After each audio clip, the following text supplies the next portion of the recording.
क्या मोहम्मद नाम का कोई शख्स सच में था जिसने नबी होने का दावा किया और दुनिया में इतने लोग आज भी उसके लिए अपनी जान भी दे देते हैं?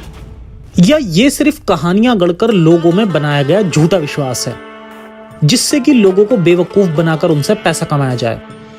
जानेंगे आज की वीडियो में पूरी रिसर्च के साथ। तो शुरू करते हैं बिना अल्लाह के नाम से।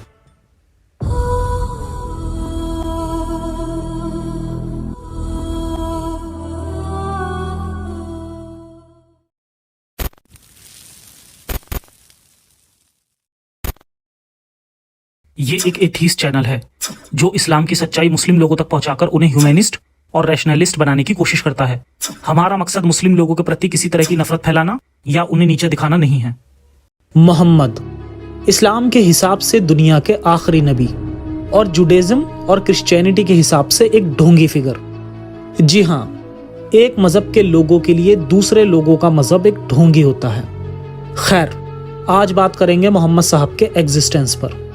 हालांकि मोहम्मद साहब पर आए दिन इस चैनल पर कोई ना कोई वीडियो आती रहती है और आती रहेगी, जैसे कि मेरी नेक्स्ट सीरीज द मोहम्मद, जिसमें मोहम्मद की जिंदगी को इस्लामिक किताबों से छोटी छोटी वीडियोस के माध्यम से और नजदीक से देखेंगे। हालांकि ये सीरीज लाने से ये साबित नहीं हो जाता कि मोहम्मद नाम का कोई शख्स था, और अगर था तो उस तरह ही था जिस तरह किताबों में है, बल्कि ये सीरीज का मकसद ये बताना है कि अल्लाह का नबी इस्लामिक किताबों से ही देखा जाए तो किस तरह की शख्सियत थी। इसलिए इस सीरीज की शुरुआत से पहले ये वीडियो बहुत ज़रूरी है ताकि हम असल सच्चाई और इस्लामिक झूठ में फ़र्क कर पाएं। एग्जिस्टेंस को समझेंगे कुछ एविडेंस से। सबसे पहले देखते हैं logical evidence. Point number 1, logical evidence.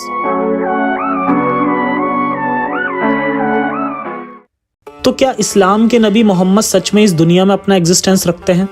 अब ये बात तो हमें non Islamic and historical sources से ही पता लग सकती है, क्योंकि इस्लाम तो चीख चीख कर गवाही देता है कि अल्लाह एक है और मोहम्मद उसके आखिरी रसूल।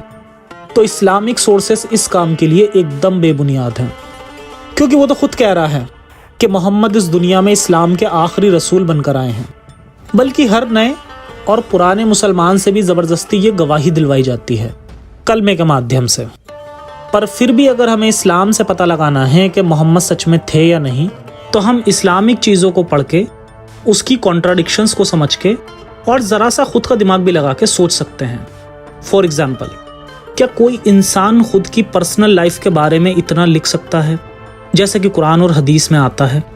दूसरा एग्जाम्पल, अकॉर्डिंग टू शिया इस्लाम, यह है कि अगर मोहम्मद इतने बड़े नबी थे तो उनके जाने के बाद उनके परिवार को इतनी परेशानी क्यों हुई? जैसे उनकी खुद की बेटी हजरत फातिमा का उमर और अबू बकर द्वारा उनके घर पर रेत डालना और आग लगा देना और फिर उसी में उनकी वफात होना, जो कि आप मेरी खिलाफत सीरीज की पहली वीडियो में देख सकते हैं। इन जैसे और भी कई एग्जाम्पल मौजूद हैं, और हम इस टॉपिक के लिए आगे कुछ और भी इस्लामिक चीजें खोलकर देखेंगे, जो कि इस टॉपिक के लिहाज से देखना जरूरी भी है। Historical sources.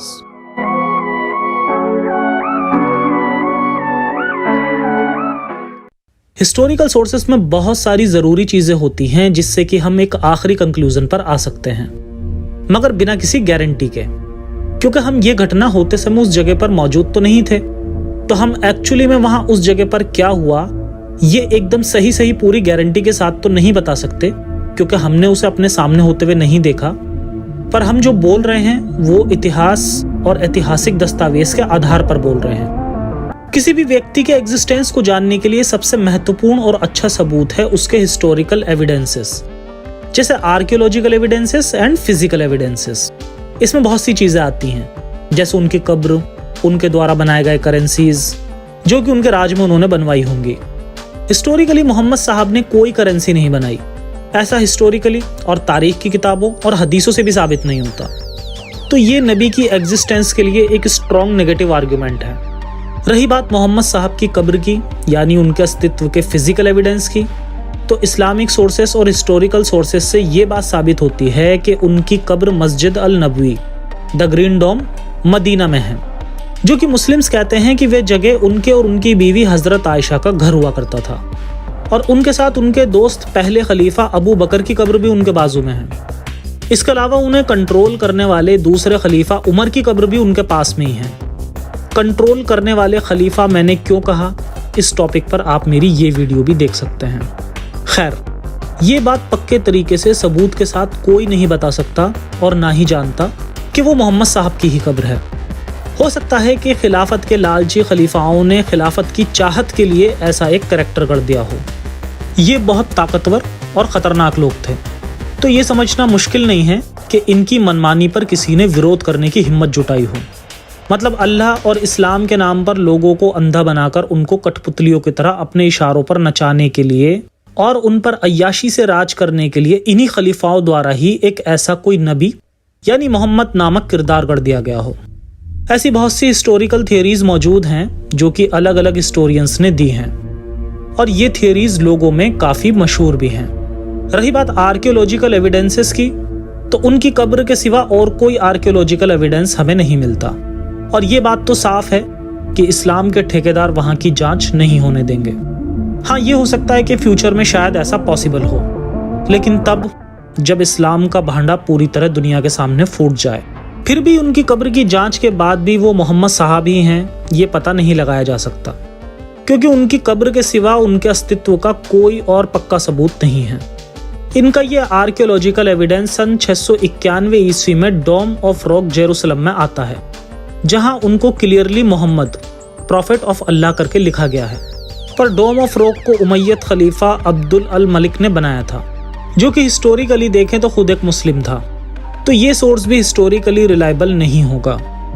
अब बात करते हैं कुछ ज़रूरी इस्लामिक हिस्टोरिकल चीज़ों की, जैसे तारीख की किताबें और हदीसें, और मोहम्मद साहब की जीवनी पर लिखी गई कुछ हिस्टोरिकल किताबों की। तारीख की किताबों ने हिस्ट्री को बहुत मैनिपुलेट किया है, और इसलिए ये इस टॉपिक के लिए ऑथेंटिक और अनबायस्ड सोर्स नहीं हो सकती। तो हदीसों पर आते हैं। इस्लामिक नबी की वफ़ात के बाद 200 से 250 साल के बाद इस्लाम की सबसे ऑथेंटिक हदीसें सही अल बुखारी और सही मुस्लिम लिखी गईं। ये दोनों हदीसें मोहम्मद साहब की मौत के करीब 200 से 250 साल बाद लिखी गई थीं। अब आप समझ ही सकते हैं कि आपको इसमें कितनी सही हिस्ट्री मिलेगी। कहा जाता है कि ये हदीसें मौजूद थीं, लेकिन बुखारी ने इन्हें किताब की शक्ल दी। लेकिन क्या हम इस फैक्ट को दरकिनार कर सकते हैं कि मोहम्मद साहब के वक्त का एक भी इंसान उस समय ज़िंदा नहीं था जिस समय इन्हें किताबों की शक्ल दी गई। कोई भी नहीं था जो कह पाता कि ये सच है या झूठ। बस जो मुस्लिम घर में पैदा हुआ वो मुस्लिम, जो उसके पेरेंट्स ने इस्लाम बताया वो इस्लाम। क्या लफ्ज़ बोले, किसने बोले, किससे बोले, क्या ये सब पूरी तरह सुरक्षित रहा होगा? किस हदीस को लेना है, किसको नहीं लेना है, सारे डिसीजन फिर से सिर्फ एक इंसान पर, और वो भी वो इंसान जो खुद अरब से नहीं था। जी हाँ, बुखारी बुखारा नामक जगह से था, जो कि आज उज़्बेकिस्तान में है। अब अगर आप अहले हदीस हैं तो नबी पर भरोसा करने से पहले इस इंसान पर भी भरोसा करना होगा। खैर, फिर से रिजल्ट यही निकलता है कि इन हदीसों पर भी भरोसा नहीं किया जा सकता, क्योंकि बहुत ही लेट लिखी गई। तो क्या कुछ ऐसा भी है जो आसपास लिखा गया? तो मोहम्मद साहब की मौत के 100 साल के बीच के समय में लिखी गई उन पर एक बायोग्राफी भी है, जिसका नाम है सीरत अल रसूल अल्लाह, जो कि हिस्टोरिकली इतनी एक्यूरेट नहीं है। और ये किताब कई गलतियों के लिए इस्लामिक स्कॉलर्स में भी क्रिटिसाइज की जाती है। और वैसे भी इब्ने इसाक भी एक मुस्लिम था, तो ये बायस्ड किताब ना हो ही नहीं सकता। इसलिए ये भी एक हिस्टोरिकली रिलायबल सोर्स नहीं है। सबसे बड़ा पॉइंट ये कि ओरिजिनल फॉर्म में ये किताब टिकी नहीं पाई, लेकिन इसकी कॉपीज टिक पाई, जो कि इब्ने हिशाम और अल तबरी ने लिखी हैं। सीरत अल रसूल अल्लाह अब्बासी खलीफा अल मंसूर की खिलाफत में लिखी गई, या कहें कि लिखवाई गई थी, और वो भी अब्बासी खलीफा द्वारा उसके मन मुताबिक। तो सोचिए, एक राजवंश जिसने पिछले राजवंश का तख्ता पलट किया हो, तो असली हिस्ट्री कितनी सेफ रहेगी। नई डायनेस्टी में तो हमें बिल्कुल ये आइडिया नहीं है कि अब्बासियों के पहले अगर कोई इस्लामिक नबी होगा भी, तो अब्बासियों के पहले के लोग और खिलाफती उसके बारे में क्या सोचते थे। ये चीज़ हमारे लिए इतिहास से पूरी तरह खो गई है। सभी इस्लामी चीज़ें जो आज हमारे पास हैं, मैं कुरान, सभी में इस दौर में फेरबदल किए गए हैं। कुरान के इतिहास पर तो मेरी डेडिकेटेड वीडियो है, जिसे आप देखकर समझ सकते हैं कि ये कितना महफूज रहा होगा। अब कुरान का कुछ कंफर्म तो कहा नहीं जा सकता, लेकिन 2 पॉसिबिलिटीज़ हैं। अगर मोहम्मद साहब सच में नहीं थे, तो पूरा कुरान अब्बासी खिलाफत की देन है, और अगर हुए होंगे तो इन लोगों ने इसे अपने हिसाब से मॉडिफाई तो किया ही होगा। और इसके साथ साथ सभी इस्लामिक स्क्रिप्चर्स जैसे कि हदीसें, इस्लामिक तारीखी किताबें, इस्लामिक बायोग्राफी और भी बहुत सारी चीज़ें अब्बासियों की ही देन हैं। असली मोहम्मद साहब के बारे में आज हमें कुछ नहीं पता। कौन थे, क्या थे, कैसे थे, किधर के थे भी या नहीं। अब बात कुरान की हो रही है तो हमें ये भी ध्यान देना चाहिए कि इसमें इस्लामिक नबी मोहम्मद की ज़रूरी ज़िंदगी से ज़्यादा उनकी जिस्मानी चाहतों के बारे में बताया गया है, जो कि सोचने की बात है। उनकी ज़रूरी ज़िंदगी के बारे में कुरान में बहुत कम बताया गया है, जैसे बद्र की जंग, फतेह मदीना, फतेह मक्का, मक्का में बुतों को तोड़ना जैसे वाक़यात। ये सब वाक़यात हिस्टोरिकली पूरी तरह साफ नहीं हैं कि ऐसा हुआ भी था या नहीं, और इस्लामिक सोर्सेस इसके लिए बहुत ही बायस्ड और मैनिपुलेटेड हैं। तो इसके लिए हमें अनबायस्ड सोर्स चाहिए। हम इस टॉपिक के लिए किसी भी इस्लामिक स्क्रिप्चर्स पर भरोसा नहीं कर सकते, क्योंकि वो इसके लिए काफ़ी बायस्ड, मैनिपुलेटेड और हिस्टोरिकली गलत सोर्स हैं। रिश्तेदार, घरवाले, दोस्त, सहाबा। अगला पॉइंट आता है उनके घरवाले, रिश्तेदारों, दोस्तों और सहाबियों का, कि अगर मोहम्मद साहब ही नहीं थे तो उनके घरवाले और सहाबी कैसे आए। ये भी बहुत तरह से हो सकता है और इसकी भी बहुत सारी थियरीज हैं। मसलन उनके घरवाले और सहाबा भी उनकी तरह काल्पनिक थे। असल में मोहम्मद साहब भी थे और उनके घरवाले और सहाबा भी थे। और पॉइंट नंबर 3, जो लोग उनके नाम पर पावर मतलब खिलाफत या पैसा या याशी पाना चाहते थे, वही उनके घरवाले यानी रिश्तेदार और दोस्त सहाबा बन गए। नंबर 4, आधा सच आधा झूठ। लेकिन ये सब थियरीज हैं, असल सच्चाई क्या है पक्के तौर पर कोई नहीं बता सकता।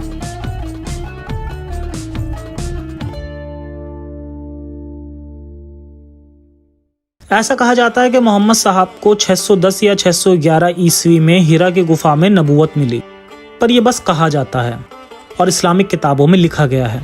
असल में और इतिहास में इसका कोई पक्का सबूत नहीं है। इनफैक्ट उनकी पूरी जिंदगी और उनके बारे में ही कोई पक्का सबूत नहीं है। खैर, बात को आगे बढ़ाते हैं। सन 619 तक वो अपने चाचा अबू तालिब की केयर में थे। सन 619 में अबू तालिब की मौत हो गई और उसी साल उनकी पहली बीवी हज़रत खदीजा की भी मौत हो गई। अब तक तो इस्लाम में सब कुछ ठीक ही था, मतलब अब तक इस्लाम एक मज़हब की तरह बिहेव कर रहा था, पर इसके बाद इस्लाम पॉलिटिकल आइडियोलॉजी में कन्वर्ट होना शुरू हो गया। मतलब उसमें मारकाट बढ़ी, पीसफुलनेस ख़त्म होने लगी। फिर आगे मोहम्मद साहब की हरकतों को देखकर उनके दूसरे चाचा और बनु हाशिम कबीले के नए सरदार अबू लहब, जो उनके भाई और मोहम्मद को सपोर्ट करने वाले चाचा अबू तालिब की मौत के बाद बनु हाशिम के नए सरदार बने थे, अबू लहब ने मोहम्मद साहब को इस्लाम के प्रोपेगेंडा में साथ देने से इनकार कर दिया था और उन्होंने मोहम्मद साहब की वो प्रोटेक्शन भी वापस ले ली थी जो उन्हें उनके पहले वाले सरदार चाचा अबू तालिब ने उन्हें मक्का के गैर मुस्लिमों से दी थी। इसी वजह से उन्हें मक्का से मदीना अपने साथियों के साथ हिजरत करनी पड़ी। खैर, इस्लामिक सोर्सेज से इसके बारे में काफ़ी कुछ मेरी सीरीज़ बनु कुरैज़ा में बताया गया है और बाकी आगे द मोहम्मद में कवर किया जाएगा। इसलिए अब इस हिस्ट्री को फास्ट फॉरवर्ड करते हैं और चलते हैं मदीना में मोहम्मद साहब के द्वारा बनाए गए कॉन्स्टिट्यूशन ऑफ मदीना की तरफ। Constitution of Medina. ऐसा माना जाता है कि मोहम्मद साहब ने खुद ही मदीना में रहने वाले सभी कम्युनिटीज के लिए इसे तैयार करवाया था। इसकी कुछ महत्वपूर्ण चीजें। नंबर 1, मदीना एक हरम होगा जहां कोई भी खून खराबा नहीं होगा, स्पेशली मुस्लिम्स के लिए। नंबर 2, हर किसी को मदीना में अपने मजहब को फॉलो करने की पूरी आज़ादी होगी और कोई भी कम्युनिटी किसी भी कम्युनिटी के रिलीजन में इंटरफेयर नहीं करेगी। हालांकि ऐसा हुआ नहीं। पॉइंट नंबर 3, मदीना के अंदर सभी फितने फसाद और मसले मोहम्मद साहब द्वारा ही रिजॉल्व किए जाएंगे। नंबर 4, अगर किसी मदीना की कम्युनिटी पर अटैक होगा तो उसकी मदद के लिए मदीना की सारी कम्युनिटीज आएंगी और कोई भी कम्युनिटी किसी भी बाहर के अटैकर को किसी भी कम्युनिटी के खिलाफ सपोर्ट नहीं करेगी। हालांकि मोहम्मद साहब ने आगे चलकर ये कॉन्स्टिट्यूशन खुद तोड़ दिया मदीना के गैर मुसलमानों को मदीना में मारकर, और उसके बाद से आज तक भी मदीना में कोई खून खराबा नहीं होता कुर्बानी को छोड़कर। हालांकि इसमें कोई बड़ी बात नहीं है क्योंकि बहुत टाइम से ये एरिया इस्लामिक हुकूमत में ही रहा है। कॉन्स्टिट्यूशन ऑफ मदीना के बारे में अगर आपको ज़्यादा जानना है तो आप इस वीडियो के डिस्क्रिप्शन में दिए गए लिंक की मदद से भी इसे देख सकते हैं। खैर, अब चलते हैं नॉन इस्लामिक सोर्सेज की तरफ। वैसे तो मोहम्मद साहब के एग्जिस्टेंस के बारे में आपको नॉन इस्लामिक सोर्सेज से 200-300 रिपोर्ट्स, डॉक्यूमेंट्स, सोर्सेज मिल जाएंगे, पर हम यहाँ पर कुछ ज़रूरी सोर्सेज को ही जगह देंगे जो कि असल में कुछ पॉइंट्स बनाते हों। Number 1, Doctrina Jacobi, teaching of Jacob. ऐसा माना जाता है कि डॉक्ट्रिना जैकोबी मोहम्मद साहब के दौर से बहुत ही नज़दीकी वक्त पर लिखी गई थी। मोहम्मद साहब की मौत की जनरल एक्सेप्टेड ईयर 632 ईस्वी है, पर इसमें हमें कुछ ऐसा पता चलता है कि उनकी मौत का साल 634 ईस्वी था।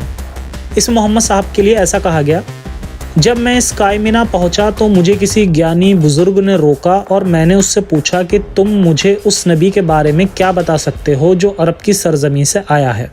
उसने गहरी आवाज़ में कहा, वो झूठा है, क्योंकि नबी कभी तलवार के साथ नहीं आते।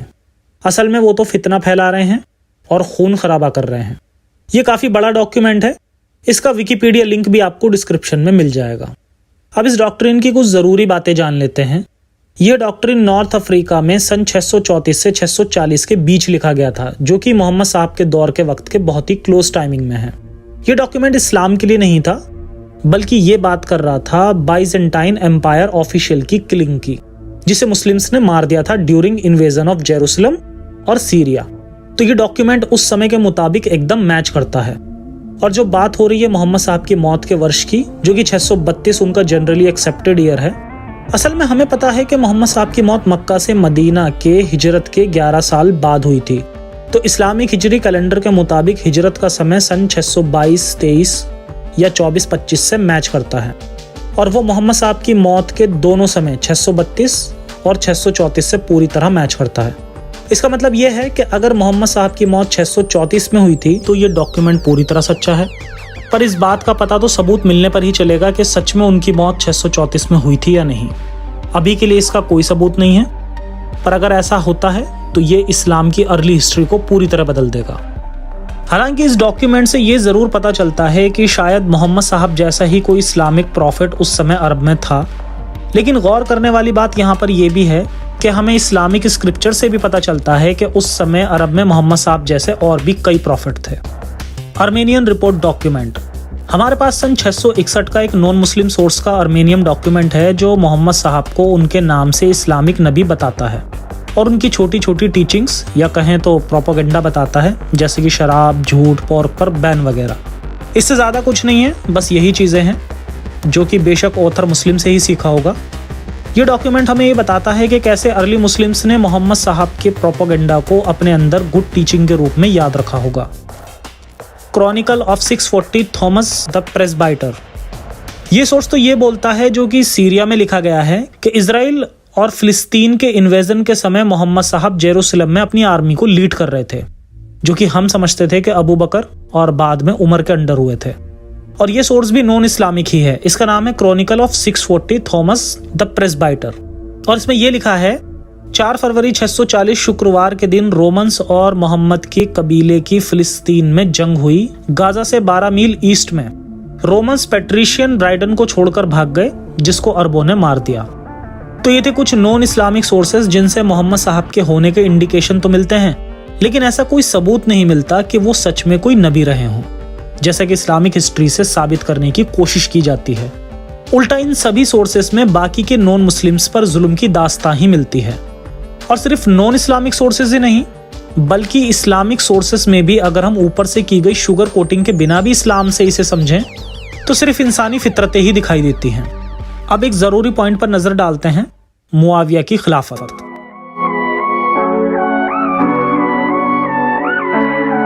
मुआविया और उसके दौर के मिले हुए कॉइन्स, जो कि हिस्ट्री और हिस्टोरिकल रिकॉर्ड्स में पक्के हैं कि मुआविया था, और उसने अपने कैलिफेट में कुछ कॉइन्स भी इशू किए थे। ये कुछ पिक्स हैं उसके कॉइन्स की। इन कॉइन्स को समझने से पहले ये बात जानना जरूरी है कि वो कहाँ का खलीफा था और कहाँ से ताल्लुक रखता था। मुआविया बनु उमय्यद कबीले से था, जो कि अरब के सीरिया में काफ़ी फेमस था। तो मुआविया खलीफा था दमिश्क यानी सीरिया का, और कुछ अरब के इलाके भी उसके अंडर में थे, इंक्लूडिंग मक्का, मदीना, नॉर्दर्न अफ्रीका, इजराइल और उसके आसपास का इलाका। हालांकि जॉर्डन और पर्शिया यानी ईरान वगैरह भी उसके कब्जे में थे। अकॉर्डिंग टू विकिपीडिया, जिस इलाके में उसकी खिलाफत थी उधर 4 बड़े रिलीजन थे। पहला ऑब्वियसली इस्लाम, दूसरा क्रिश्चियनिटी, तीसरा यहूदी, चौथा पारसी।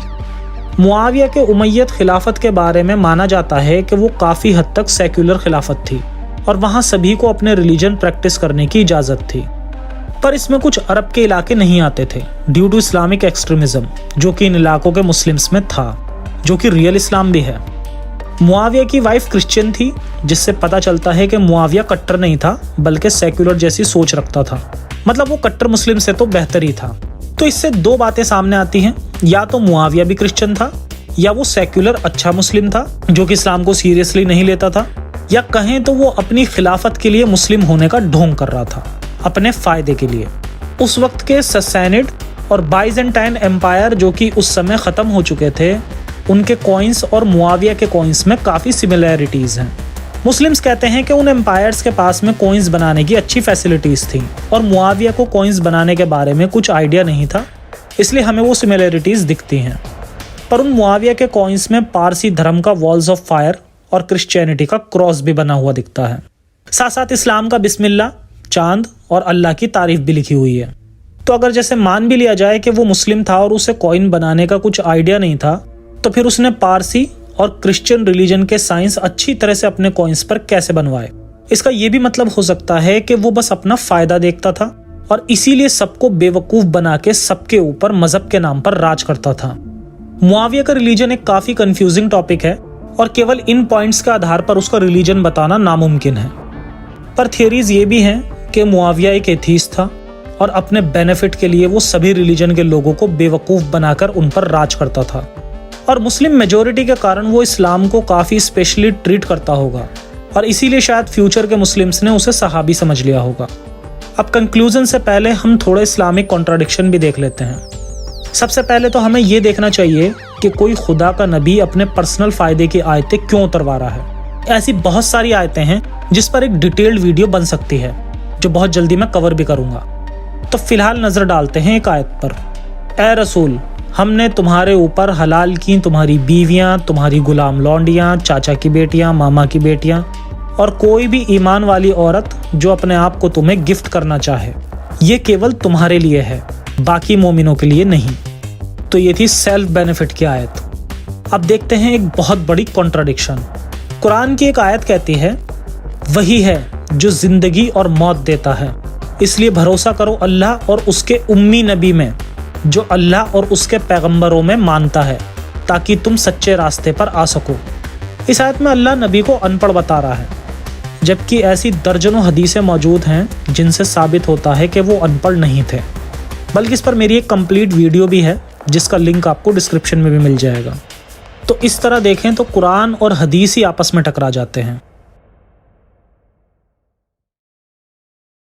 इस वीडियो में हमने इस्लाम की हिस्ट्री को अनबायस्ड वे से समझने की कोशिश की। दरअसल मैंने ही नहीं बल्कि कई मशहूर इतिहासकारों ने भी इसे समझने की कोशिश की है और इस पर कई किताबें भी लिखी जा चुकी हैं। तो आइए पहले देखते हैं कि उनका क्या ख्याल था।